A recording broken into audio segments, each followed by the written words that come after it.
Hello students, welcome back to Magnet Brains. मैं हूं स्वाति, आपकी इंग्लिश एजुकेटर। हम पढ़ रहे हैं क्लास 8 की ऑक्सफोर्ड बुक, जिसमें सेकंड चैप्टर के हमने एक्सप्लेनेशन देख लिया है, उसके क्वेश्चन आंसर्स कर लिए हैं और अब हम देखने वाले हैं ग्रामर सॉल्यूशंस। किस चैप्टर के? A most important person which has been written by Margaret Weymouth. तो अगर आपने इसके एक्सप्लेनेशन और इसका क्वेश्चन आंसर्स नहीं किया है तो आप बिल्कुल वो देख लें।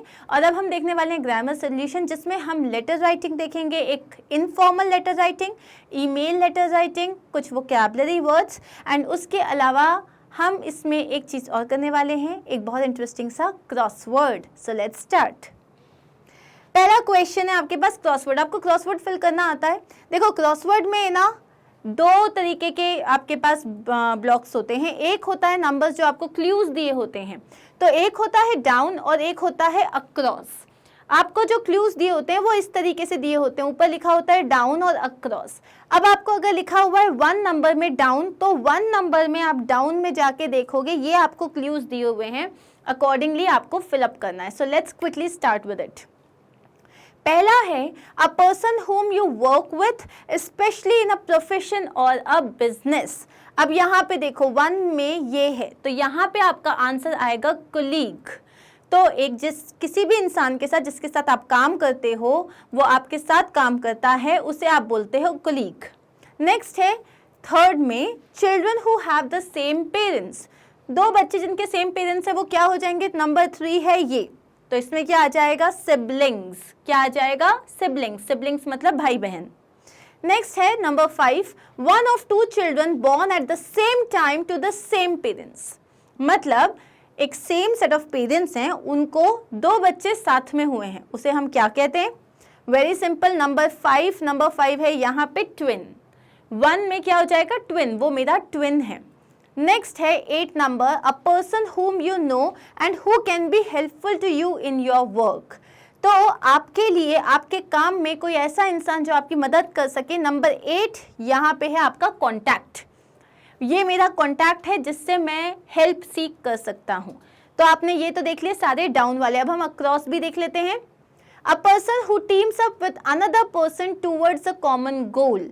अब यहाँ पे देखो नंबर 1, दो लोग जो एक ही गोल के लिए साथ में काम करते हैं उन्हें बोलते हैं कोलैबोरेटर।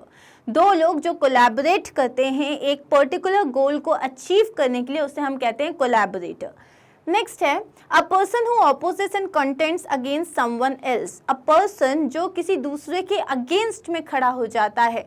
सो यहाँ पे है एंटागनिस्ट। एंटागनिस्ट मतलब एक तरीके से villain of the story. Next है a person, a known person who is not a friend.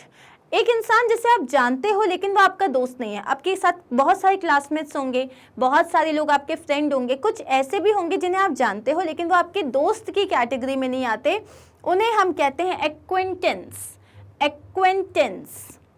Next है N experienced person who advises and helps somebody with less experience over a period of time. तो एक ऐसा इंसान जिसके पास ज़्यादा experience है। तो 6 नंबर हमारे पास कहाँ है? यहाँ पे। तो वो होता है आपका मेंटोर।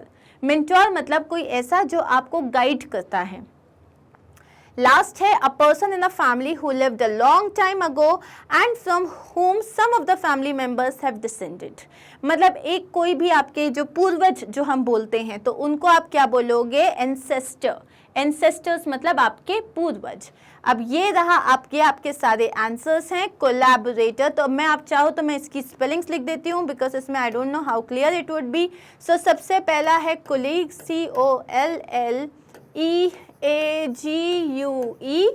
ये हम डाउन वाले हैं सारे, ठीक है? ये मैं डाउन वाले लिख रही हूँ सारे। 1 नंबर में है कोलीग, 5 नंबर में है ट्विन, देन नंबर 3 में है आपके पास सिबलिंग,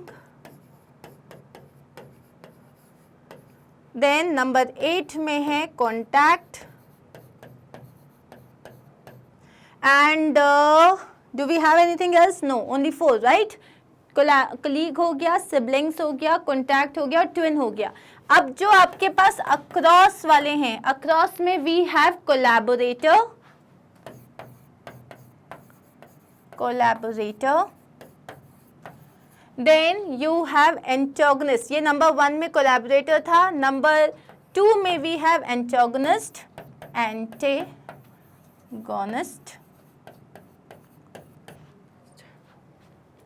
देन नंबर 4 में we have acquaintance,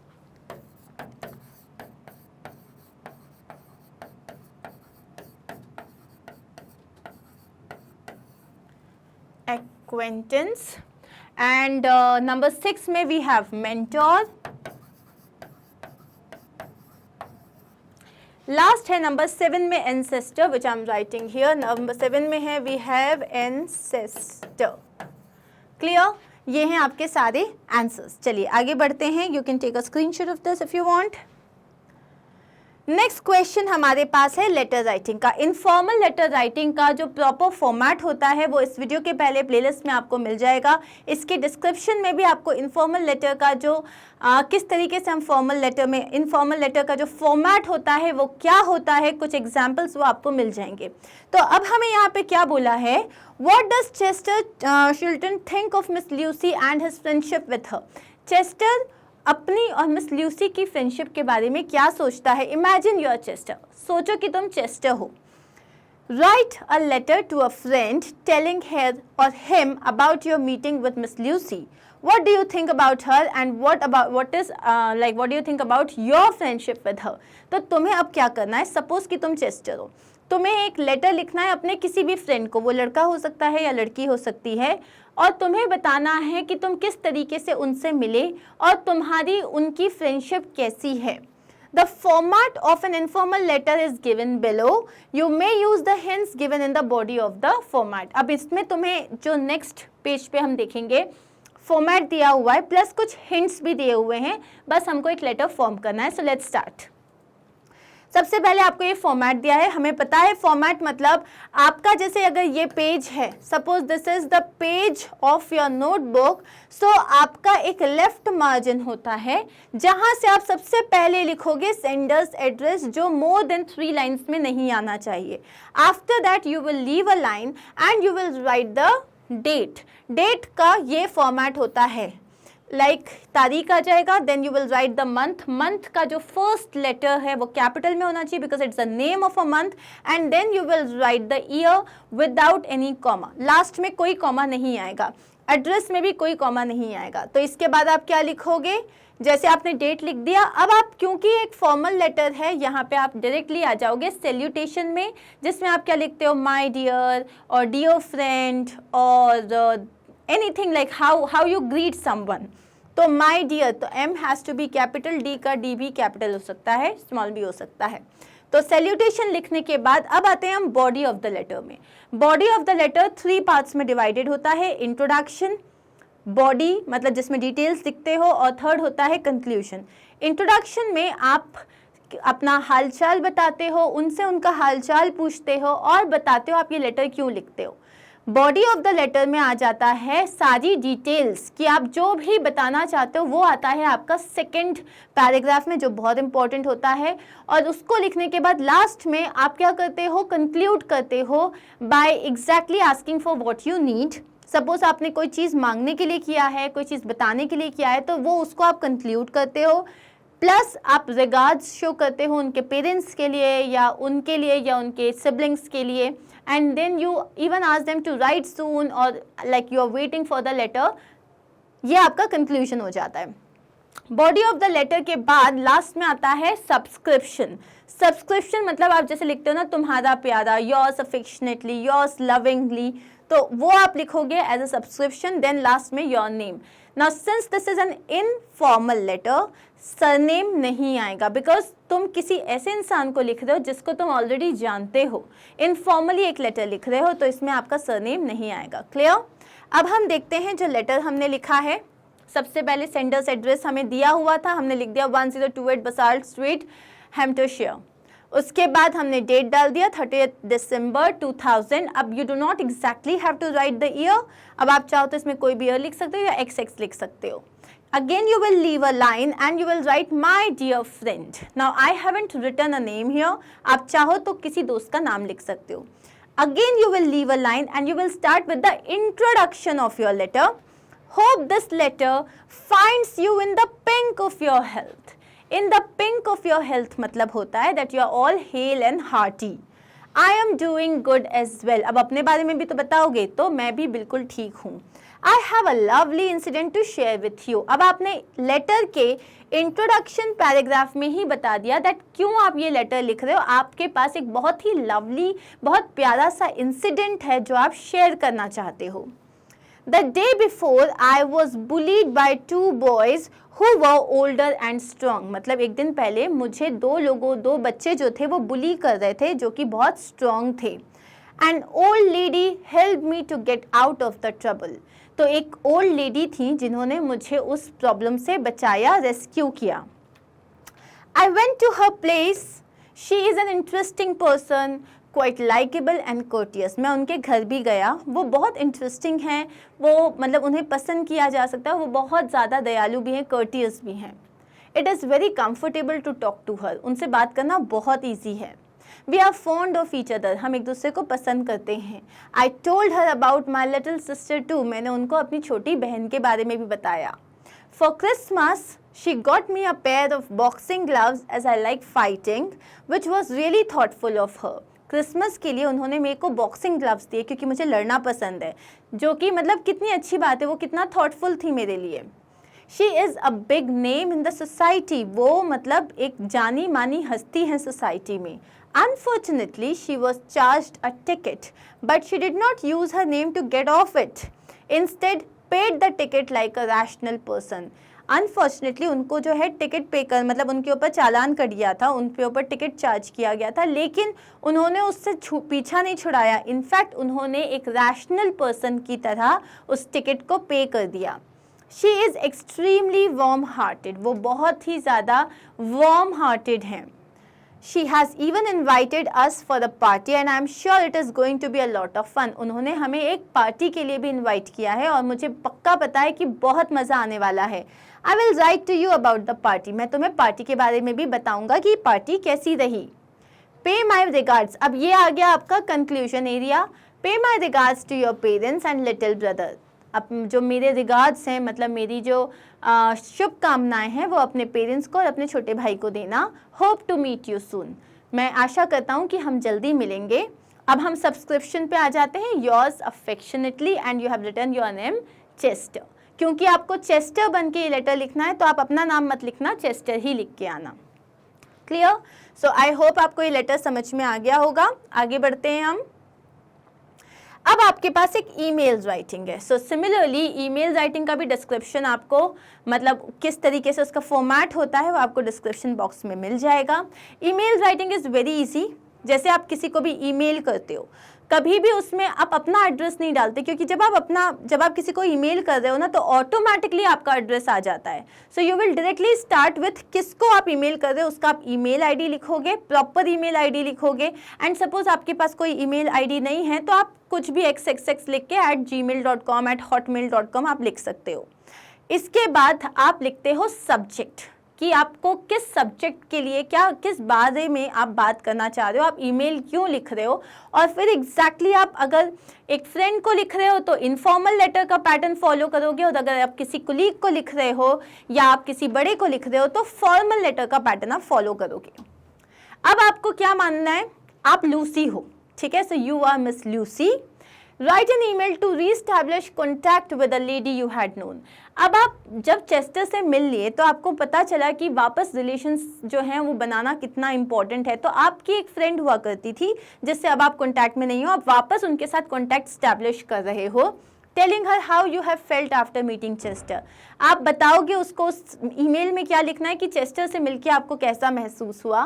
tell her how a chance meeting with a complete stranger has change your life. तो तुम्हें उन्हें क्या बताना उस मेल में कि एक स्ट्रेंजर से मिलके किस तरीके से तुम्हारी लाइफ चेंज हो गई।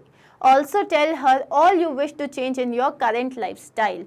और तुम्हें यह भी बताना है कि तुम्हारी जो करेंट लाइफ स्टाइल है इसमें तुम क्या क्या चेंजेस चाहते हो। तो ये एक ईमेल लिखना है आपको। ये ईमेल इस तरीके से आपका पेज ओपन होता है जब आप ईमेल को कंपोज करना चाहते हो। आपको टू में लिखना है ईमेल एड्रेस जिसे भी आप भेज रहे हो, और सब्जेक्ट में क्या आ जाएगा, लेटर क्यों लिख रहे हो। अगेन फिर यहाँ पे आएगा, आप सबसे पहले सैल्यूटेशन लिखोगे, एक लाइन छोड़ के आपका इंट्रोडक्शन आएगा, इंट्रोडक्शन के बाद आपका पूरा बॉडी आ जाएगा और बॉडी के बाद आपका कंक्लूजन आएगा, फिर आप सब्सक्रिप्शन लिखोगे और अपना नाम लिखोगे। क्लियर? सो सेम फॉर्मेट हम फॉलो करेंगे। चलिए देख लेते हैं। to shellythomas@gmail.com। अब यहाँ पे मैंने एक मतलब एकदम जो है ये एक आईडी डाला है, मन से एक आईडी डाला है, आप कुछ भी लिख सकते हो। सब्जेक्ट मैरी क्रिसमस, अब मैंने इसमें सिर्फ मैरी क्रिसमस लिखा है। Dear Shelley, I hope this email finds you hale and hearty, मतलब मैं चाहती हूँ, मैं उम्मीद करती हूँ कि जब तुम्हें लेटर मिले तुम एकदम तंदुरुस्त हो, तुम खुश हो। It has been really long since we connected, बहुत टाइम हो गया हमें कनेक्ट किए हुए। I am doing good and hope the same for you, मैं ठीक हूँ और तुम्हारे लिए भी सेम चीज़ होप करती हूँ। I am writing this email with the hope to cherish the beautiful bond of friendship that we always had, मैं ये लेटर लिख रही हूँ विद द होप कि जो हमारे बीच में एक बहुत ब्यूटिफुल फ्रेंडशिप का बॉन्ड था वो वापस इस्टेब्लिश हो जाए। I had always been timid and introvert, मैं हमेशा से timid थी और बहुत ज़्यादा introvert थी। I never had the courage to mingle with people and not stay lonely, मेरे अंदर वो courage ही नहीं था कि मैं लोगों से मिलूं और ऐसे अकेले ना रहूं। Recently, I met a boy who was outgoing, energetic and caring. Recently, मैं एक छोटे से बच्चे से मिली जो बहुत outgoing था, energetic था और caring था। We met by chance and his small appearance has changed my entire outlook towards life. हम लोग बस एक by chance मिले थे, लेकिन उसकी ज़िंदगी, मेरी ज़िंदगी में उसके आने से मेरी लाइफ का जो पर्सपेक्टिव था, जो आउटलुक था, जो नज़रिया था, वो पूरा चेंज हो चुका है। I have realized that life is beautiful with friends and family close together. मैंने ये रियलाइज़ किया है कि लाइफ तभी खूबसूरत होती है जब आपके फ्रेंड्स और फैमिली आपके साथ होते हैं। Meeting new people and having friends help people live a fuller life, makes people happier. तो जब आप नए लोगों से मिलते हो, दोस्ती करते हो, तो आपकी लाइफ जो होती है वो कंप्लीट हो जाती है और हम बहुत खुश रहते हैं। We may doubt ourselves, wonder if people like us, but at the end of the day, we just have to make an effort and be outgoing. हमें अपने ऊपर डाउट हो सकता है कि क्या सामने वाला हमें पसंद करेगा या नहीं करेगा, but at the end of the day हमें सिर्फ एक एफर्ट लेने की ज़रूरत है, आउटगोइंग होने की ज़रूरत है। I wish to meet you soon and relive those wonderful days together and cherish this bond of friendship. मैं चाहती हूँ, मैं उम्मीद करती हूँ कि हम जल्दी से मिलेंगे और जो हमारी दोस्ती के वो जो बहुत खूबसूरत से दिन थे उन्हें हम वापस से जिएंगे और इस फ्रेंडशिप के बॉन्ड को चेरिश करेंगे। Hope to hear from you soon, मतलब कि मैं उम्मीद करती हूँ कि मैं जल्दी से तुम्हारा लेटर का रिप्लाई मुझे मिलेगा। Would love to know about you, मैं जानना चाहती हूँ तुम्हारे बारे में। Yours lovingly, Lucy, तुम्हारी प्यारी Lucy. So that is it. This is how you are supposed to write an email. If you wish, you can add a lot more details. So that is it. With this we came to an end to this chapter. हमारा chapter finally finish हो चुका है। हमने explanation देख लिया, summary देख लिया, question answers और ग्रामर सॉल्यूशंस। सो आपकी बुक के पीछे के सारे क्वेश्चंस हो चुके हैं। If you have any doubt, you are supposed to write in the comment box where I'm going to read them and I'm going to help you with the doubts. Also, वैसे तो YouTube पे सारी जो हमारी playlist है वो available है, but एक बेटर अप्रोच के लिए you can visit our website which is magnetbrains.com. It's easy, you can click on courses, whichever class you wish to study आप उस पर क्लिक करोगे। Suppose you wish to study class 7, then आप class 7 पे click करोगे, सारे subjects आ जाएंगे। You wish to study English, आप इंग्लिश पे क्लिक करोगे, सारे टॉपिक्स जो अभी तक कवर किए गए हैं वो आ जाएंगे, and your video will start the moment you click on the topic you wish to study. Simple, right? So thanks for being with me. Take care of yourself. Do not forget to like, subscribe and share. Take care. Bye bye.